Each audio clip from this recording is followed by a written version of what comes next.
Now let's talk more about the other side of the market on the domestic financial markets, which is the fixed income market. So yes, we know that so far for the start of the week, the fixed income market is started with the FGN savings bond auction. And there are other developments which we'll be having our analysts to talk to us about it. So we have Matilda Adefalujo, investment research analyst with Meristem Securities, to give us details about that. Thank you for joining us, Matilda. I know, yes, I have quite a lot of questions for you, but I'm going to start first with the debt issuance calendar by the DMO. How is it affecting demand and supply dynamics in the FGN bond market when you look at the FGN savings bond auction which just kicked off this week? Hi, good afternoon. Thanks for having me. So, I mean, the calendar does what the calendar does really. So it has the impact on supply, demand, and on the supply side, it outlines the volume and the tenor of bonds that is to be auctioned by the DMO. So we see sometimes increases, sometimes, and I mean, speaking specifically to the FGN savings bond, it's also outlined things like coupons. Then in terms of demand, investors are able to, especially market participants like pension funds, administrators, banks, different investors generally are able to now then plan and see on what tenor they are going to invest in. And I think the latest calendar that was released by DMO for the savings bond, we have coupon of 16.64% on 2-year savings bond and 17.64% on the 3-year savings bond. And basically, I would say that it's a government instrument, is risk-free and expected to,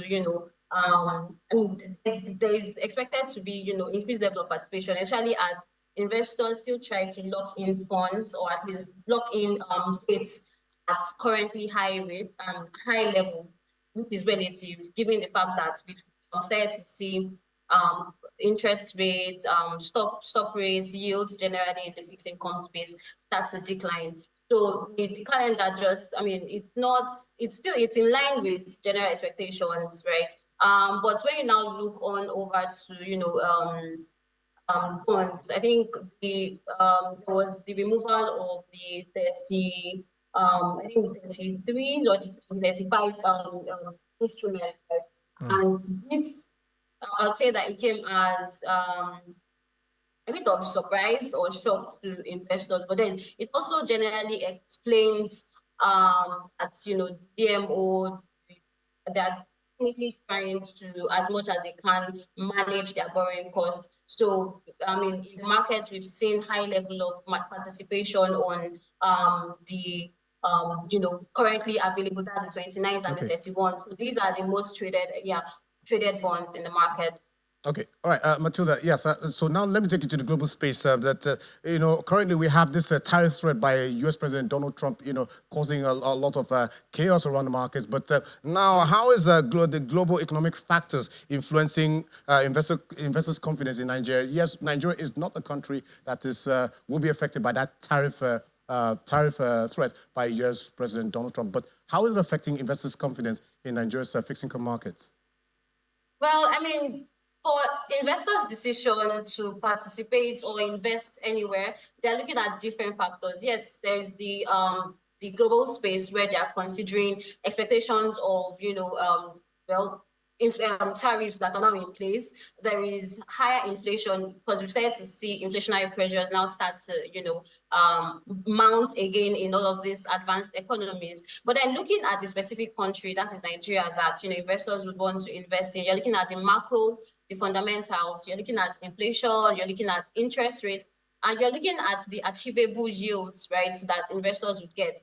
And not just in isolation, you are comparing it with all of these other countries. So, I mean, it depends on individual investors, right? If investors do their comparison and then they see that it aligns with their investment strategy, right? I believe that the yields that are obtainable in Nigeria are still relatively high compared to, what is obtainable in some sub-Saharan African markets, and even, of course, in the advanced economies. So there is that bit.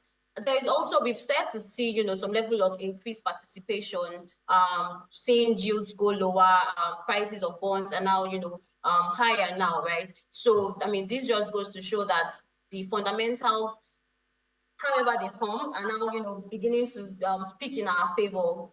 So that's a major consideration that I believe that, foreign investors would look at. But what is more important is, that premium that they will be able to get, despite the fact that there is tariffs in place, which we expect that would lead to higher rates for them in their fixed income market, which we start to see even gradually. But relatively, Nigeria is still offers relatively higher rates. Okay, Matilda, I think we'll leave it there, and of course, I hope that tariff threat just stays where it is, and then Nigeria's investment climate continues to climb higher. So thank you so much for your time on the show. Thank you for having me.